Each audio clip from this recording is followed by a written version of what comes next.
Hello, good morning बच्चों। आज हम सीख रहे हैं हिंदी में पाठ 4 कथनी और करनी। ये एक निबंध है। उसका साहित्य स्वरूप क्या है? निबंध। मानव जीवन प्रभु की अनमोल देन है। सभी प्राणियों में मनुष्य को प्रभु ने विशेष शक्तियाँ प्रदान की है, इसलिए वह संसार में बहुत ही अच्छे ढंग से जीवन व्यतीत करता है। मगर सभी लोग हर समय सही काम नहीं करते हैं। कई बार मनुष्य कहता कुछ है और करता कुछ है। कई मनुष्य की कथनी और करनी में अंतर देखने मिलता है। कथनी यानी बोलना, और करना कुछ होता है और बोलना कुछ होता है। इस बात को प्रस्तुत निबंध में उजागर किया हुआ है। ये निबंध में कथनी और करनी के बारे में है। ईश्वर ने मनुष्य को अन्य प्राणियों से श्रेष्ठ बनाया है। कई गुणों से उसे संवारा है। प्राणी बोल नहीं सकते, पर मनुष्य हम बोल सकते हैं, कुछ कह सकते हैं, किसी को अपने आप कर सकते हैं। इसका उसे अभिमान भी होता है। परंतु स्वयं को गुणों की खान समझने वाला व्यक्ति कई बार ऐसे कार्य करता है कि जिन्हें वह गलत बताता है। कथनी और करनी में अंतर के ऐसे कई उदाहरण रोज देखने में आते हैं। बस्ती के बीच सरकार ने पार्क बनाने की जगह छोड़ रखी थी। बच्चों, एक जो सरकारी जगह होती है उसमें पार्क बनते हैं। बरसात के मौसम में मोहल्ले के एक सज्जन को उसमें फूलों के पौधे लगाने की सूझी। बात अच्छी थी। वे कहीं से पौधे लाए, कतार से उन्हें रोपा, देखभाल की। पौधे बड़े हो गए। कुछ दिन बाद फूल खिलने लगे। पार्क अच्छा लगने लगा। मोहल्ले के लोग सुबह शाम पार्क में टहलने लगे।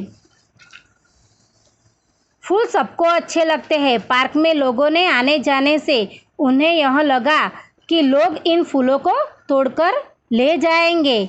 उन्होंने एक तख्ती के ऊपर लिखकर टांग दिया कि फूल तोड़ना मना है। बच्चे, हम कई बार गार्डन में जाते हैं, बगीचे में जाते हैं, तो वहाँ पे लिखा होता है कि फूल तोड़ना मना है। वैसे ही उसने भी वहाँ पे एक बोर्ड लगा दिया, एक तख्ती लगा दी और लिख दिया। आते जाते सब उसको पढ़ते। कोई भी फूल नहीं तोड़ता। पर मज़े की बात तो ये सामने आई, जब लोगों ने तख्ती लगाने वाले सज्जन को बड़े सवेरे जल्दी फूल तोड़ते देखा, तो वे अपनी शर्म मिटाने के लिए वो बोला कि पूजा के लिए मैं तोड़ रहा हूँ। तो जिसने ये तख्ती लगाई, जिसने ये नियम बनाया कि फूल नहीं तोड़ना चाहिए, वही आज फूल तोड़ रहा है। बस में लिखा होता है, धूम्रपान करना निषेध है। एक बार यात्रा करते हुए देखा कि एक यात्री ने बीड़ी जलाई और पीने लगा। उसे देखकर कंडक्टर ने कहा, भाई साहब, बस में बीड़ी सिगरेट पीना मना है। उसने जलती बीड़ी खिड़की से बाहर फेंकवा दी। थोड़ी देर के बाद कंडक्टर ड्राइवर के कैबिन में जाकर बैठा, सिगरेट जलाई और दोनों पीने लगे। एक दूसरे यात्री ने ये देखा तो लिखे हुए वाक्य की तरफ इशारा करते हुए कंडक्टर से कहने लगा, भाई साहब, बस में सिगरेट पीना मना है। इस पर कंडक्टर ने शीघ्र बोल उठा, यह वाक्य आपके लिए है, न कि मेरे लिए। यानी इसमें भी कथनी और करनी अलग हुई। कंडक्टर ने उस आदमी से बीड़ी फेंकवा दी, पर खुद ने सिगरेट पीना नहीं छोड़ा। वो बस में सिगरेट पी रहा था। ऐसे ही वो कर कुछ रहा था और लोगों को कह कुछ रहा था।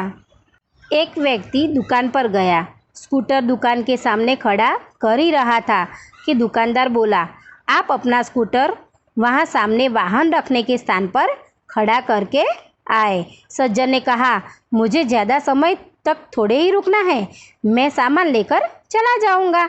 दुकानदार बोला, पर दुकान के सामने बीच सड़क पर स्कूटर खड़ा रखना कोई ठीक बात नहीं है। सज्जन ने स्कूटर वाहन खड़ा करने के स्थान पर ले जाकर खड़ा किया और वापस आकर सामान खरीदने लगा। वो भाई अच्छा था, उसने स्कूटर को सामने वाहन जहाँ रखते उस स्थान पर खड़ा कर दिया।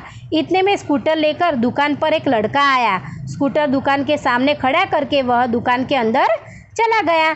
इस पर उस सज्जन ने दुकानदार से कहा, आपने इसे मना नहीं किया। वह बोला, यह मेरा बेटा है।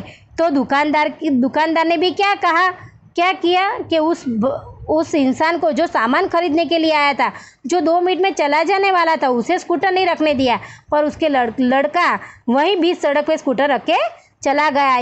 कुछ लोग ऐसे भी होते हैं जो आदर्श की बातें करते हैं, लेकिन जब उन्हें अपनाना पड़े तो वे आदर्श भूल जाते हैं। कई लोग हमको यूँ कहते हैं कभी झूठ नहीं बोलना चाहिए, पर दूसरी मिनट पे वो किसी और से झूठ बोलते होते हैं।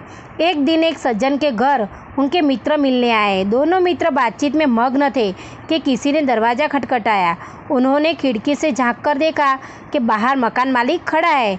ये खुद किराए पे रहता होगा और मकान मालिक किराया लेने के लिए आया होगा, जो पिछले 4 माह का किराया मांगने बार बार आ रहा था।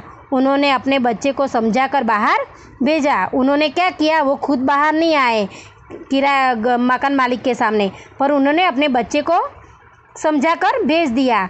जब बच्चा बाहर गया तो मकान मालिक ने उससे कहा, तुम्हारे पिताजी से कहो कि मैं मकान का किराया लेने आया हूँ। बच्चे ने तपाक से जवाब दिया, पिताजी ने कहा है कि वे घर पर नहीं है। उन्होंने क्या कहा, बच्चे से झूठ बोलना कहा। पर बच्चे की बात सुनकर मकान मालिक हंसने लगा। घर में बैठे मित्र के चेहरे पर भी मुस्कान आ गई, जिसे देखकर वे सज्जन पानी पानी हो गए। थैंक यू, बाय बच्चों।